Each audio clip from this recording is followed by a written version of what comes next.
rekor bikin gol dan assist PSG menang.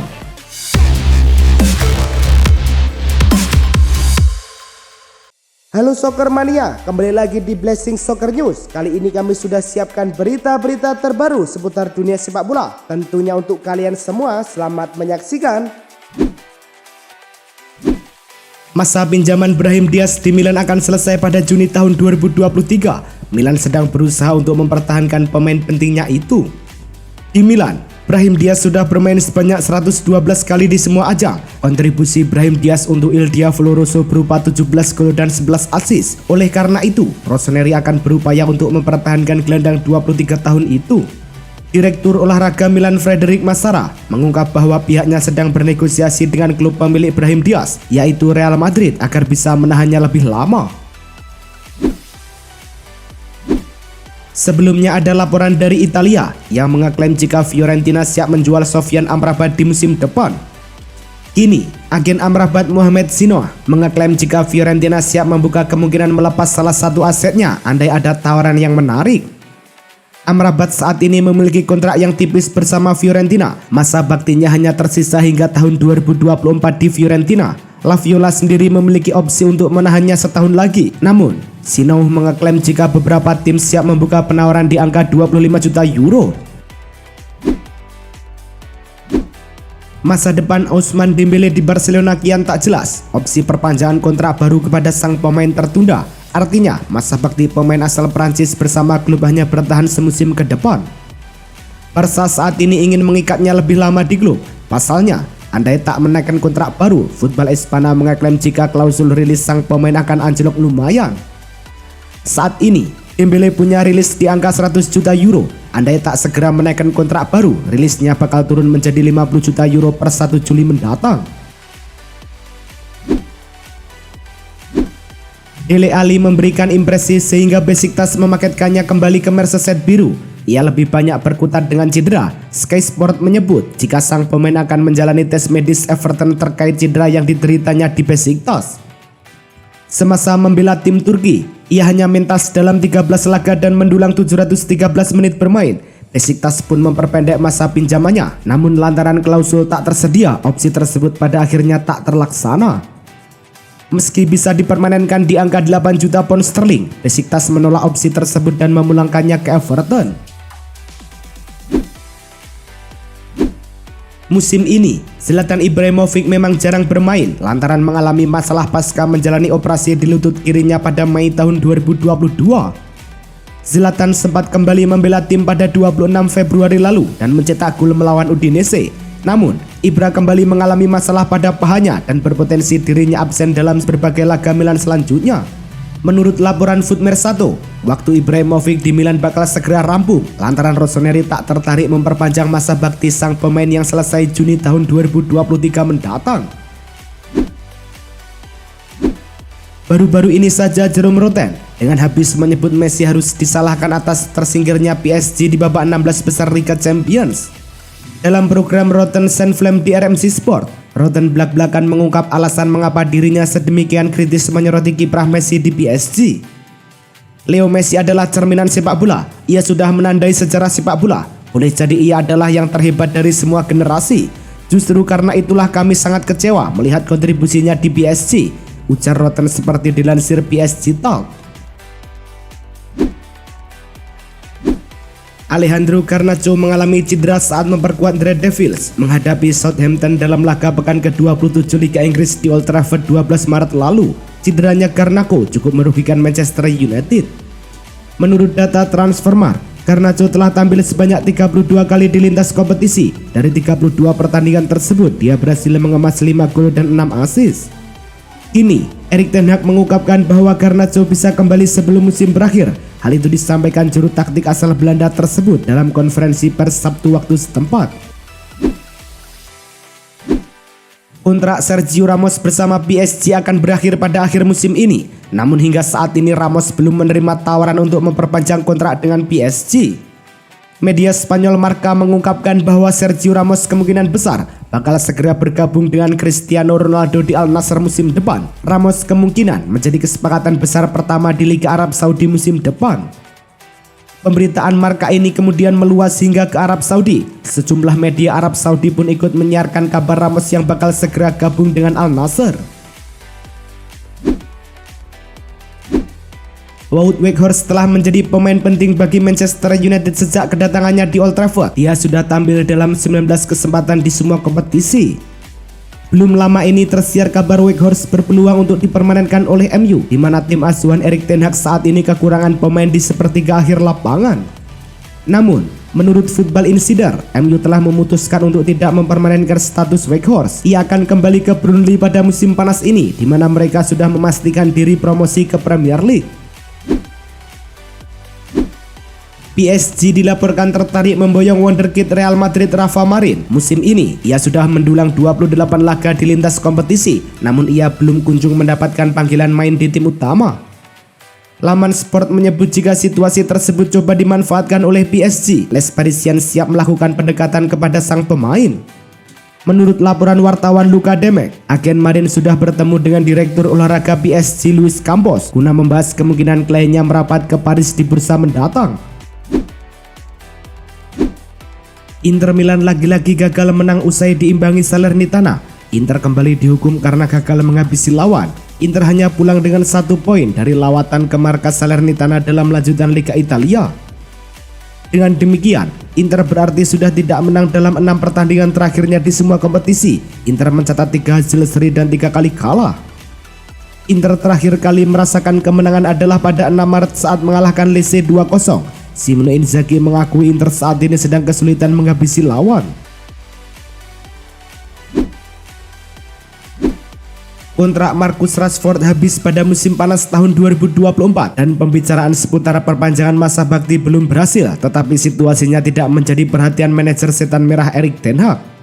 Ten Hag tidak khawatir dengan minimnya pergerakan seputar kontrak baru Rashford di Manchester United. Ia menegaskan itu bukan urusan saya, kata Ten Hag ketika ditanya tentang situasi Rashford. Rashford pun juga berkomentar ke media sosial yang menolak isu ada masalah dengan perpanjangan kontraknya, dengan mengatakan fokusnya murni pada penyelesaian sebaik mungkin di liga dan memenangkan trofi. Mikhailo Mudryk diboyong Chelsea dari Shakhtar Donetsk dengan nominal 100 juta euro atau setara dengan 1,6 triliun rupiah. Dengan biaya transfer semahal itu, wajar jika fans Chelsea kemudian menaruh ekspektasi besar terhadap Mudryk. Namun Mudryk tak kunjung nyetel dengan Chelsea meski sudah beberapa bulan bergabung. Mendapati mantan pemainnya dikritik, Seri Palkin pun angkat bicara. Menurutnya, Chelsea harus bersabar dengan Mudryk. Dia percaya winger berpostur 175 cm itu akan tampil bagus di Chelsea jika diberi waktu dan kesabaran. Saat Grealish pertama bermain untuk City, banyak ekspektasi karena harganya yang mencapai 100 juta pound sterling. Akan tetapi di musim perdananya performa Grealish terbilang biasa saja dan di bawah ekspektasi. Akan tetapi musim ini dia kini menjadi pemain penting yang krusial di dalam skuad Manchester City. Bahkan Pep Guardiola yakin apabila Grealish masih bisa berkembang lebih hebat lagi. Terkadang pemain beradaptasi secara cepat, terkadang butuh waktu lebih. Jack tidak datang ke sini untuk 1 musim, tapi untuk waktu yang lama, dan dia adalah pemain yang penting untuk kami semua, ujar Guardiola dilansir dari Sky Sport. Duel MU versus Everton dalam lanjutan Premier League digelar di Old Trafford. Manchester United akhirnya memecah kebuntuan pada menit ke-36 lewat Scott McTominay. Tempo permainan sedikit menurun di babak kedua. Baik MU maupun Everton kesulitan menciptakan peluang. MU menggadaikan keunggulan menjadi 2-0 pada menit ke-71. Kali ini giliran Anthony Martial yang mencatatkan namanya di papan skor. Berkat kemenangan ini, MU naik ke peringkat ketiga klasemen Liga Inggris dengan 56 poin. Duel Wolverhampton versus Chelsea dilangsungkan di Stadion Molineux. Tempo pertandingan cenderung lambat, kedua tim sama-sama kesulitan menciptakan peluang. Kebuntuan akhirnya terpecah pada menit ke-32. Matheus Nunes membobol gawang Chelsea untuk membuka keunggulan Wolverhampton 1-0. Dengan kekalahan ini, Chelsea berarti gagal memenangi 4 pertandingan terakhirnya di Premier League. Alhasil, Chelsea tetap di peringkat 11 klasemen usai mengoleksi 39 poin. Matchday ke-30 Liga Inggris menggelar duel Brentford versus Newcastle. Tim tuan rumah mendapat hadiah titik putih. Ivan Toney maju sebagai penendang sukses menjalankan tugasnya. Newcastle menyamakan kedudukan 9 menit selepas jeda. Bola tembakan Joe Linton mengenai David Raya dan masuk ke gawang. Tim tamu membalikan keadaan pada menit ke-61. Alexander Isak mengontrol bola sebelum menyerangkan bola ke gawang Brentford. Skor tidak berubah 2-1 dan menjadi hasil akhir pertandingan. Tambahan 3 angka membuat Newcastle kini mengoleksi 56 poin. Bertanding di Tottenham Stadium, Son Heung-min membuat seisi stadion bersorak. Bola tembakannya sukses membobol gawang Brighton di menit ke-10. Brighton akhirnya bisa menyamakan skor menjadi 1-1 di menit ke-33. Lewis Dunk membobol gawang Lloris dengan sundulan. Harry Kane sukses mempersembahkan kemenangan untuk Tottenham. Dia mencetak gol penentu untuk membawa Spurs menang 2-1. Dengan kemenangan ini, Tottenham saat ini berada di posisi kelima klasemen Liga Inggris dengan perolehan 53 poin. Manchester City versus Southampton yang berlangsung di St. Mary's Stadium. The Citizen memimpin 1-0 di babak pertama lewat gol Erling Haaland. Manchester City memperbesar keunggulan menjadi 2-0 di menit ke-58. Jack Grealish merobek gawang Southampton melalui bola tembakannya. Manchester City memimpin 3-0 di menit ke-68. Haaland mencetak brace setelah menuntaskan umpan silang dengan tembakan akrobatik.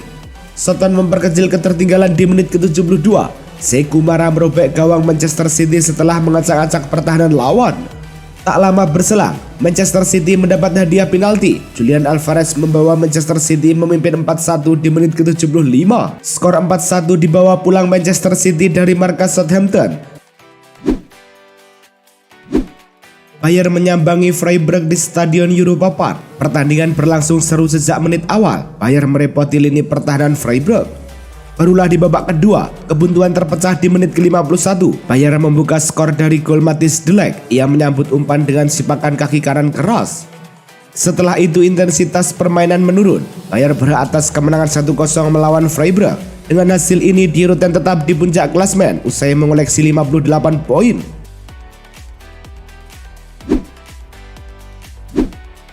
Spieltag ke-27 Liga Jerman musim ini mempertemukan Dortmund versus Union Berlin. Dortmund memecah kebuntuan pada menit ke-28 melalui Daniel Malen.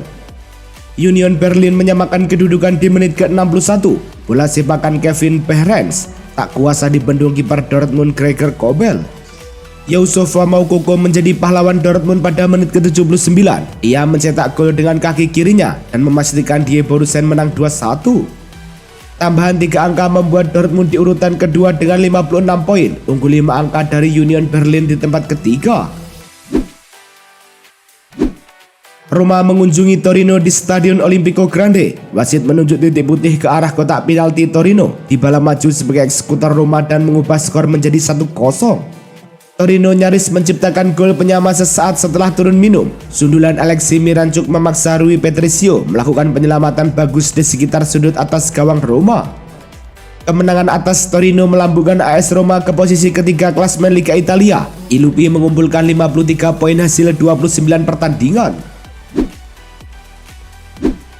Lazio versus Juventus berlangsung di Stadion Olimpico. Lazio membuka keunggulan 1-0 di menit ke-38 melalui aksi Sergej Milinkovic-Savic.